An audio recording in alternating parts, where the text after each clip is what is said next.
listener production.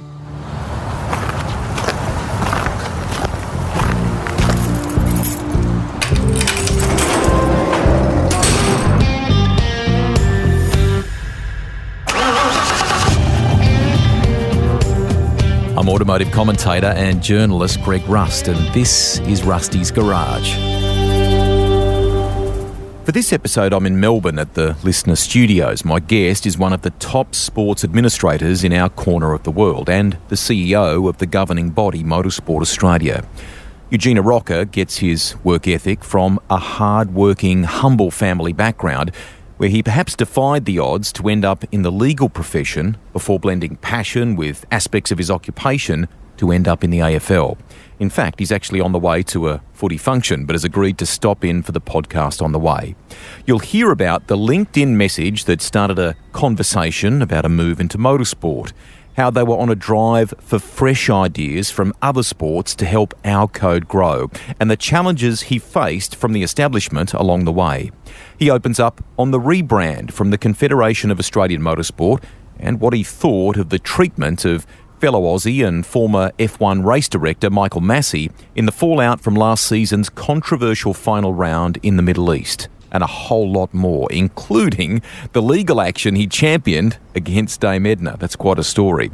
Now, I've always maintained that the pod is our guest in their own words, and we've left Huge, as he's affectionately known, unedited.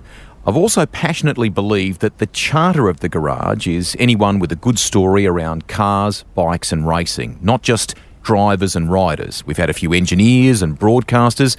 I reckon it's good in the wake of COVID that we hear from those that are at the helm of our sport too.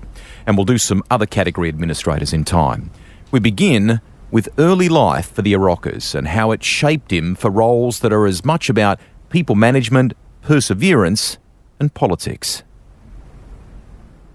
You know, look, we were working class people, and my dad contracted cancer in 75, 76, which set us back a bit. Mm-hmm. And by then we'd moved around a bit. We'd moved to Carlton. We had a milk bar in Carlton, believe it or not, yes. in Canning Street, Carlton. So it was pretty tough. It was a tough Faulkner. I went to Faulkner High because I couldn't go to Reservoir because of a bus went to Faulkner instead of Reservoir, which was weird. Mm-hmm. So I grew up in Faulkner, basically, in Faulkner High. And a lot of my mates from those days today I still see on a regular basis. There's a group of about 14 of us, all Italian boys, all working class boys, all had various degrees of success in life and careers, and we stick fat and we stick together, and that grounds me a fair bit. Did the change of school, the school that you went to, it ultimately had quite a shape on the career that you took, did it not? It was a big factor, primarily because my folks decided to buy this milk bar in Carlton. We moved to Carlton. I went to Princess Hill High School. Mm-hmm. And that was a significantly better school than Faulkner High, with all due respect to Faulkner High.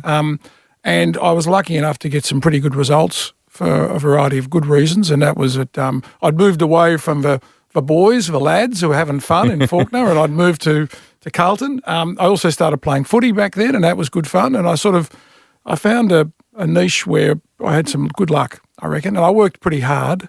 I used to get up at 5:30 in the morning and get the milk in for the milk bar. Wow. And then help mum and dad set it up and then go to school and then come back and then work till 9:30. So it was pretty grounding. And I reckon, that work ethic to this day serves continues. You well. Absolutely. What became, before we move on here, what became of the handed down EH? Where did that end up? Well, there's a story about the EH. I actually did a wheelie in the car park at Monash University and lifted the engine off its mounts. So I actually did a wheelie, and I was showing off to my mates in the old EH, and it was a station wagon too. So I had a mate come along with a jack and lifted it back up onto its mounts, bolted it back in, and off I went. What became of the EH, I reckon I had it for about a year and a half. I used to drive from Reservoir to Monash. Wow. That's 40 clicks back and forward against the traffic. And eventually it just had enough, and I traded it in. They gave us probably a couple of $100, and I ended up getting a Mitsubishi Sigma, which is my next car. So, the old EH had gone to the graveyard, I suspect, by now, but it was tough. It had 149 or probably 179 engine. Yep. And as I said, it lifted off its mounts when I hit a bump during a wheelie, and they just put it back on and off I went. So it was amazing. You touched on AFL, which would play a significant part in your work life as well, but the passion, obviously, from an early age. Share a bit of that, how that came about. Was that a school thing through family and mates, and what kick-started, pardon the pun, the passion for Yeah, that? I have many failings, but one of them is that I do. One of them that's not is that I'm very passionate about things that I do, and I could never imagine going to a job that I wasn't passionate about. I got to get up in the morning, and I love what I do. So I was a lawyer for 23 years, and I consider that to be like a team of lawyers, and we grew that firm into a very big organisation. But I was very passionate about the Collingwood Footy Club. From the age of 6, I'd barrack for Peter McKenna, and I'd loved the Pies. And so when Collingwood were going for a really rough trot in the mid-90s, I offered myself as lawyer. Honorary. Just basically went up and said, I'm happy to be. You got no money. You're broke. They were broke. And I said, I'd love to be involved as a lawyer. And initially they spurned me. Then there was a change of president before Eddie. And they did realise how bad they were financially. Kevin Rose called me in and said, look, you offered to be the lawyer. Here you are. And so I then was acting lawyer from 1996. And Eddie, when he came in, kept me on until about 2002. And then they invited me onto the board. But in that time, I acted for a lot of the players in a variety of different Did you? Personal, private, financial, housing, residential, criminal matters. It was a wild west back at Collingwood in the early 90s, right through until about Mick Malthouse arrived. We had the Rat Pack, of course. Okay. So it kept me. I was pretty busy, and I did it all for the love of the club. And then they put me on the board in 2002, and eventually North Melbourne came knocking, and I decided to have a career change away from the law and put on the North Melbourne sort of polo top, and that was my team. And so that's the thing and the same with Motorsport Australia. I become very passionate about the organisations I work for.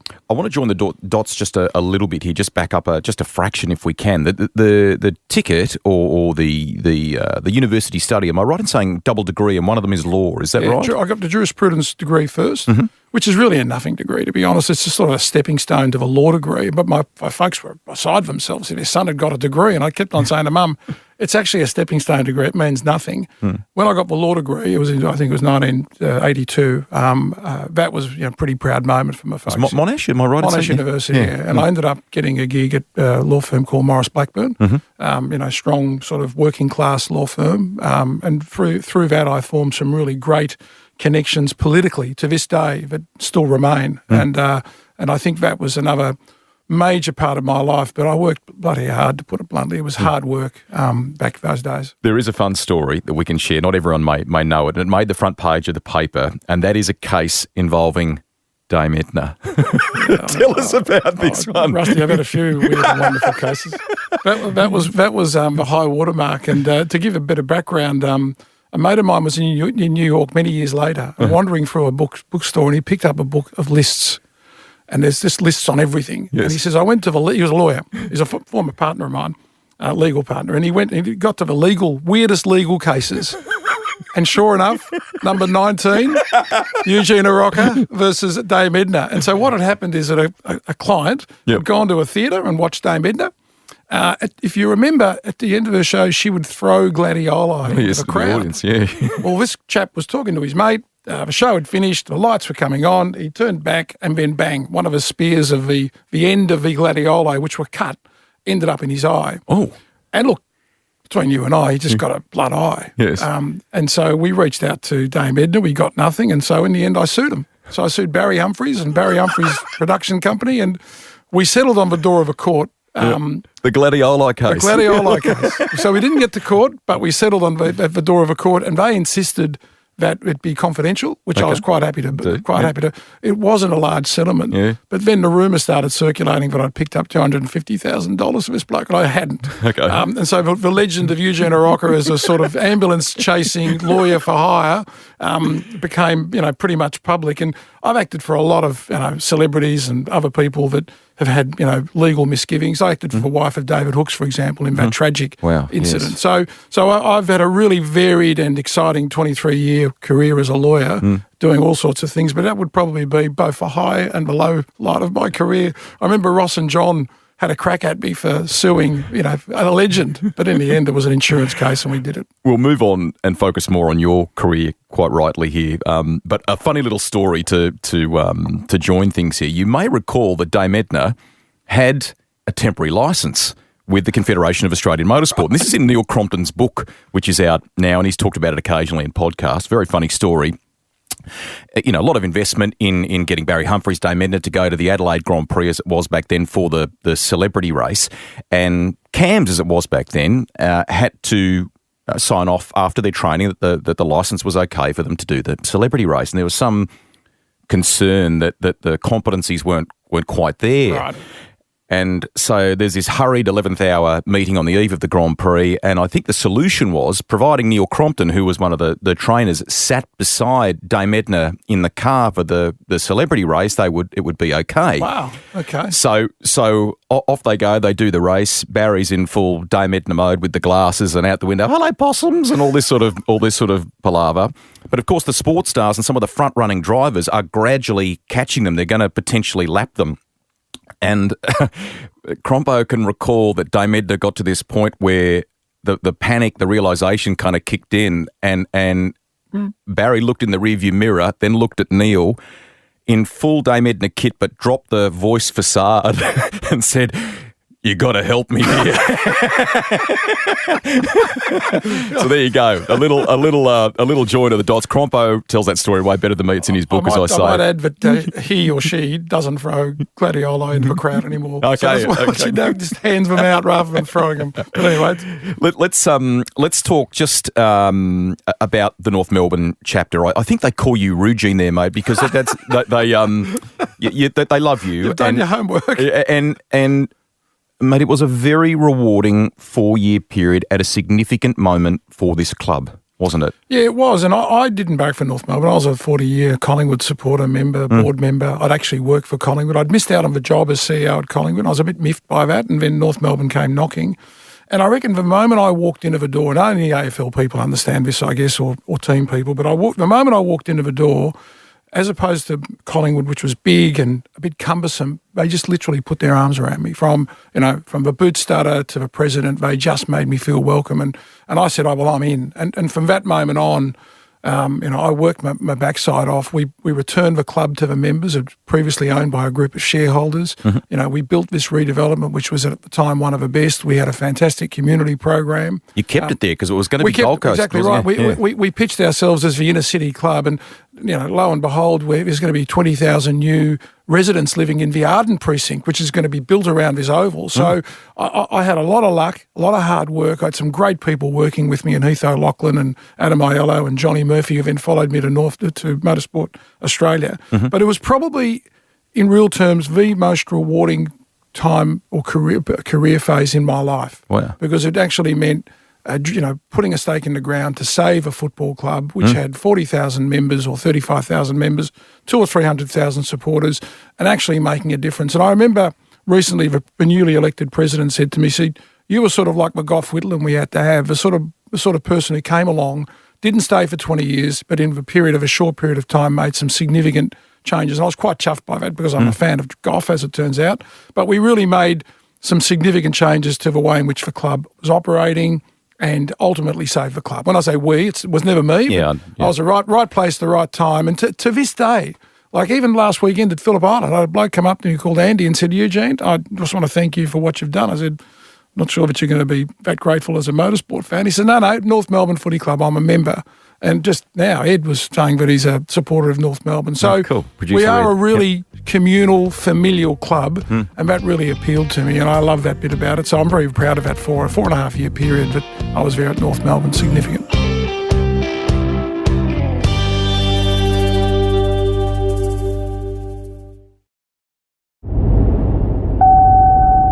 It was great to have Rusty at the Listener Studios recently, even if it does mean he takes up half the office with his bag.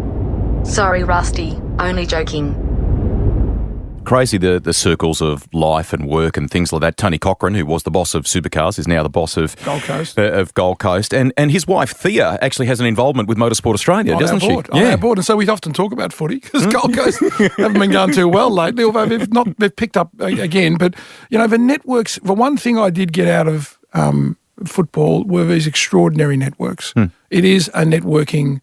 Melbourne is a big city but a small town in some ways, and everyone knows everyone. And to some degree, my work at North Melbourne meant that I got to meet people at the City Council, and one of the councillors was on the board at Royal Melbourne Hospital. Then I applied for a gig at Royal Melbourne, and he remembered me from when I was fighting for North Melbourne. He said, we need that sort of person around the table. And I've been on the board of the Royal Melbourne Hospital for 6 years, which is, again, another very proud thing for me to have done, because it gives me experience around $1 billion operation connected to government. So, but the point is that in this country, in this state, sport is big, but it's particularly big because of the networks and the meetings and the people, and everyone from prime ministers to boot studders and ordinary everyday members.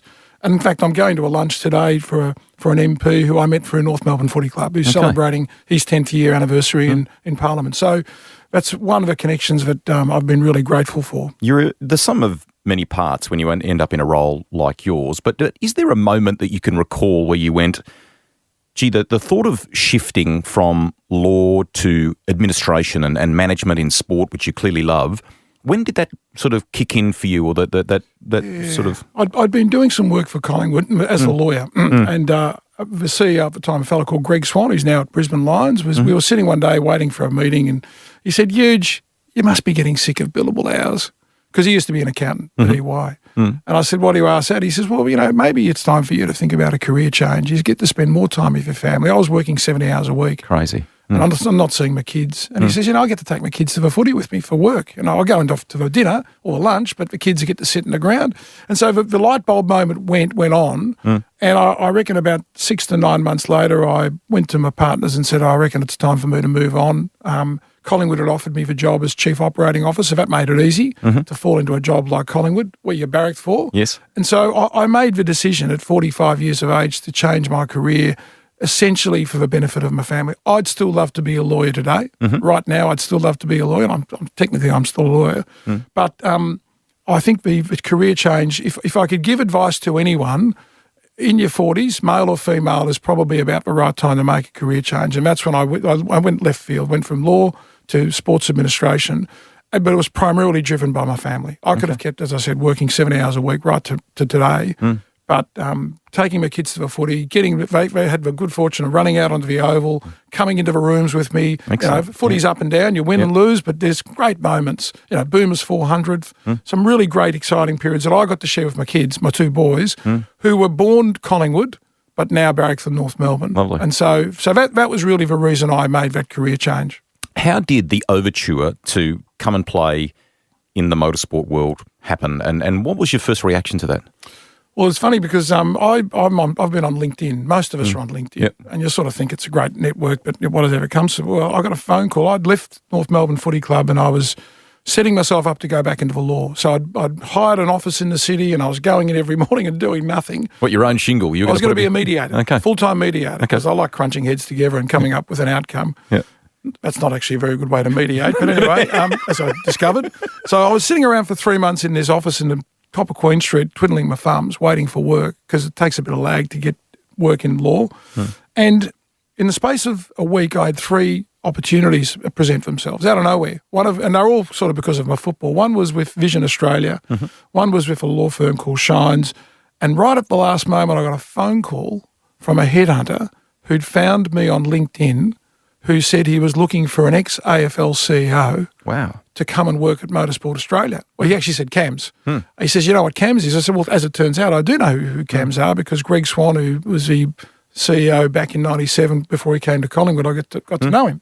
And I said, yeah, I do know what CAMS are. He says, you interested in motorsport? I said, I've got a bit of an interest. I've been to a few Grands Prix, hadn't been a big supercars fan. And he said, well, can you come to Sydney? I was actually, can we do a Zoom interview? This is all through LinkedIn. He found me through LinkedIn. And so he Zoomed me back then. We did a video conference. It wasn't as professional as it is now, Zoom, but it was good. And then he said, can you fly up to Sydney? And I flew up to Sydney and met Andrew Papadopoulos, Tony South, Graham Emmerton, Gary Connolly, sat in the boardroom there. Jeff Morgan, who was his company that was doing the search. And I sat there. Very big recruiting company. And there was 4 of us who were in for the gig. And I did the interview, and when I left the Sydney office and got to the airport, they called me up and said, well, basically, you've got the job. So by the time I got to the airport, so whatever I did, I must have impressed them. And then they got me to meet them in Melbourne when the board next met, the whole board. And then I started on the 26th of October 2012. But they made a point of saying we really wanted someone who wasn't necessarily, sort of grounded in motorsport, but understood membership, sports administration, some commercial experience, some political background, also helped to be a lawyer. And so I was a sort of a right man at the right place. And I remember Pap telling me that they'd had 5 CEOs in 10 years. Yeah. And he said, I'm hoping that you'll be able to beat that average. And here I am, some 10 years later, I'm still enjoying the role enormously and thinking back and saying that how lucky I was that they were particularly concentrating on getting someone out of sports administration, whereas the previous CEOs had sort of had a history in other areas of motorsport or other industries. As is you, and any good CEO, the very first thing you do is obviously sit down and pull the blinkers off and look at the business. I think you interviewed every one of the 48 staff that were there at the time and got to understand them and their role and the way maybe silos in the business could have been improved or changed or whatever. You were coming into an organisation that had a lot of traditionalists, shall we say, and bringing a fresh set of thinking. How difficult was that balance? I'd been told that the organisation was going well, so they'd sold me a puppy because it wasn't going well. When I walked in, I got an immediate sense of a few silos and red lights and factions. It was really fractured. Okay, and so I interviewed every staff member over a period of 1 hour each, and I got to know the people. And it's amazing as a lawyer, you start to cross-examine and people start volunteering information. And I can tell you that there were some people who by the end of the hour said, here's my resignation. I'm moving on. I don't think... This is not for me. What you want is not what I can deliver. And so I'm going to move on. Others took maybe a week or two to reflect. And so in the space of 6 months, we basically shuffled out nearly 50% of the staff. Wow. And over that period of time, I then recruited some people that I felt sort of matched what I wanted to do. One of them was John Murphy. Oh, yeah. And I remember John joking with me at the first few weeks that, you wouldn't want to stand near the exit at 5:15 because you'll get knocked over by the hurry. We were basically an 8:45 to 5:15. The phones would ring and people would walk away at 5:15 because that was the time you'd finished. Wow. And we'd get pay rises based on CPI. It's very much a public service. I'm not being disparaging of bureaucrats, but it was sort of 8:45, 5:15. No was the easy answer. Don't look for solutions. There were silos. There were people that were running their own agendas. And so in the space of 6 to 9 months, we sort of flattened the place out a bit, cleaned out some issues, and started to really build on the culture. And so that's really, my advice to any CEO starting, and I got this advice, sit down, talk to everyone, get to know what they're like. You'll find out what motivates them and what doesn't, and then you'll be able to work out whether the organisation is made for them or they're made for the organisation. They gave you a mandate. They clearly supported you. Did you get much resistance to begin with? Not from the board. Was very supportive. In fact, I reckon I got the best sort of end-of-year KPI wrap from Andrew at the end of the first 12 months and said, we didn't realise how bad the joint was. Okay. If a board sort of sits to one side to some degree, and obviously they let the previous CEO go and decided they had to change directions, but I don't think they understood where we were at in terms of we were 10 to 15 years behind North Melbourne Footy Club in terms of IT, in terms of membership engagement. We would not send out renewals. For licensing and membership? No, it was up to you to come back to us. That was a sort of hint of arrogance or hubris. Okay. And so it was no accident that we were sitting on 19,000. It was actually 12, 13, 14. And we basically had ratcheted ourselves to 19,000 competitor licence holders. I remember John Murphy coming in and saying, you wouldn't believe it. I can't believe we don't send out renewal notices. And so I think we brought a lot of the AFL mentality around sponsorship. We only had one sponsor at the time, our insurer, our insurance broker. We've now got 10. We've increased our sponsorship tenfold from what we were. But I think the members and the customer engagement for us was really what drove us. And I came from a background where I always picked up the phone. And I haven't got EAs. I don't have an executive assistant. I don't have a PA. Phone calls come through. They come straight through to me. People have got my mobile. They've got my office number, my email. So I've never hidden from running away from a membership-based responsibility. And that's what I insist happens with my staff. And I've often get members who ring me directly to either compliment the staff or say, they haven't gotten back to me and it's been 48 hours because they sort of expect that. So to get back to your original answer, I sort of flatlined the place a bit, cleaned it out, got in some good people who I believed had the right motorsport talent, but passion for the organisation. Yep. And what really irked me, that we never wore our uniform. We had polo shirts, Motorsport Australia or CAMS back then, and people just didn't feel the sense of connection with the organisation. You go into CAMS now or Motorsport Australia today, 85% of the staff will be wearing their polo shirt and we don't require it, but it gives that extra connection. And the 15 that aren't are probably because they're getting them washed.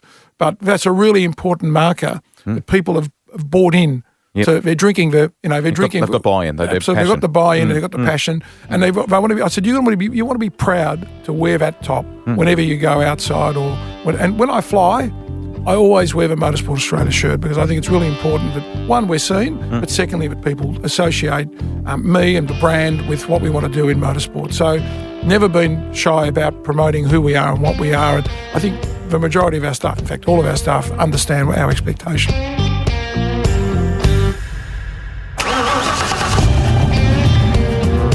That's the end of part 1 of my podcast with Motorsport Australia CEO Eugene Arocca. Now, we're only a few laps in here. Part 2 is in our library and ready for you to shift into gear right now or whenever you're ready. The mission to change the name that the sport had been known for decades, the pushback. The ride he wants to do in a race car, the future for the sport and for Huge, plus some candid thoughts on the treatment of Aussie race director Michael Massey after the unforgettable finish to the 2021 season in Formula One.